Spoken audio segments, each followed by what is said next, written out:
L'ascenseur par Éric Vincent. Je me suis réveillé au cœur d'un couloir rétréci, aux murs gris, impersonnels et sans limite. L'étroitesse, mêlée d'infinité, a instantanément opprimé ma cage thoracique d'une vague agoraphobe et claustrophobe. L'étau intérieur a accentué ma désorientation, m'acculant à la panique.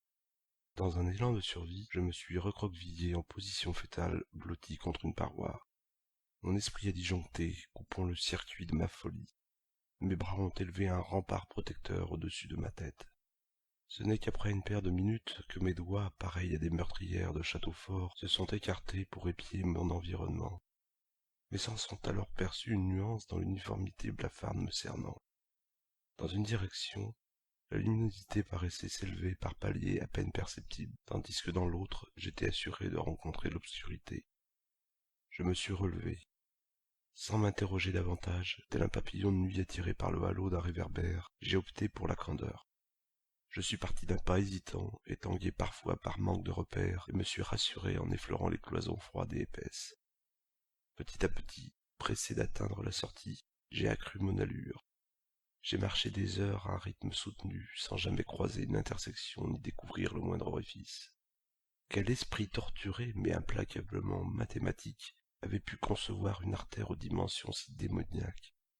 Dans quel but? Étais-je l'objet d'un test? Lentement, mon intelligence a repris le processus du raisonnement. D'où provenait la lumière latente filtrant des pores de ma prison rectiligne? Comment, alors que le plafond ne paraissait pas exister, les photons baignaient-ils le sommet de mon être? Cette réalisation était-elle seulement humaine? Comme si la réponse était programmée pour surgir opportunément, je viens de détecter une variation dans mon paysage. Là-bas, une porte. Je rassemble mon énergie, je vole littéralement vers l'ouverture salvatrice. Je touche au but. Je ralentis, décontenancé. Il n'y a pas une porte, mais deux plaques coulissantes parfaitement symétriques. Un ascenseur. Oh non. Je hais les élévateurs de tout poil. Je les exècre. Ces cercueils de métal ne m'inspirent que dégoût, paralysie, phobie incommensurable. Une saleté d'ascenseur. Mes globes oculaires se satellisent, balayant les 6 points cardinaux, traquant l'interstice qui me révélera l'issue de secours, la trappe magique conduisant à un bon vieil escalier. En vain. Malgré l'ouragan qui tempête dans ma cervelle, mon intellect note l'absence de bouton d'appel. Ce détail stoppe l'amorce de ma dépression. Pas d'interrupteur pour amener la cabine à l'étage? Je ne sais si je dois en rire ou en pleurer. Mon front heurte les pans métalliques par dépit. Le miracle s'accomplit.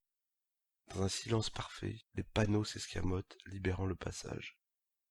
Une cascade de luxe se déverse sur mes pupilles, m'aveuglant de son immaculée conception. Une volée de cloches me rappelle mes enseignements religieux. Une telle clarté irréelle ne peut être que d'origine divine. La voie qui relie mon besoin cartésien à l'explication spirituelle vient de m'être révélée. À moi, pauvre pécheur, humble terrien, je m'imagine incapable de soutenir la vision en signe de réclusion expiatoire de mes fautes passées. Contre toute attente, l'œil s'accoutume peu à peu.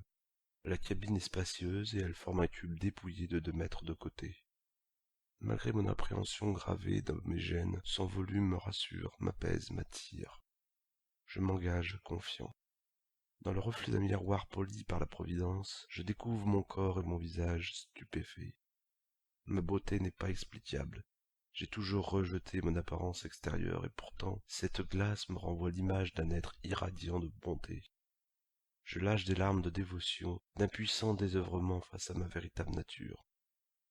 La pression comprimant ma poitrine s'évanouit. Je me retourne, les portes se joignent et se fondent intimement. Mon esprit est serein. L'ascenseur va m'emporter vers les cieux, j'en suis sûr.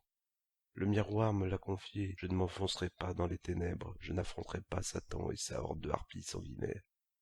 Je vais rencontrer Dieu. Un mouvement ascensionnel s'imprime en douceur dans mes jambes.